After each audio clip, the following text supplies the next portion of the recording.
Es uzticams mazās lietās.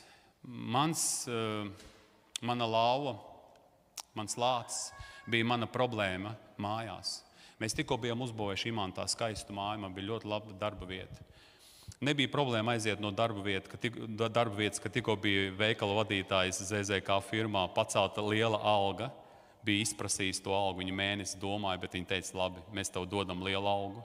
Tikko māju pabeidz, un vēl mamma, kur atnāk mājās un saka, meitiņ, kafiju. Es saku, mamīt, apsēdies.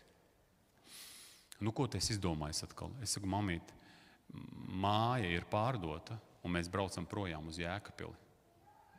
Zini, uz šo te soli arī vajadzēja tā kā no darba aiziet. Man agrāk bija no finansēm problēma, ka nebūs te es aizēju pilnībā bez finansēm. Mēs vienkārši braucam uz Jēkabpili, vienkārši dzīvot, vienkārši kaut ko pārdosim no mājas, no tās mājas varbūt dzīvosim. Un tā pietrūka nopirkām tur. Mēs nevarējām samaksāt pat par zemes grāmatu. Naudu es atradu toaletē, skatos tur gofra izlīdus. Es domāju, to gofru vannas istabā pacelšu augšā, krāsnu paņem, uzlien gofra stum iekšā, skatos tur burka ar naudu stāv. Dolāri, eiro un lati. Un es atradu pilns ar naudu, es reāli aizgāju zemes grāmatu, nokārtoju. Es domāju, reāli brīnumi.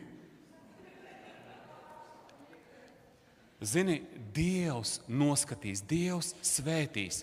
Un tu vienkārši izēji tā. Dievs palīdzēs, zini, un tas nav fanātisms. Fanātisms ir tad, kad tev Dievs nesaka, tu vienkārši saskaties open game. Es arī būšu tās tagad.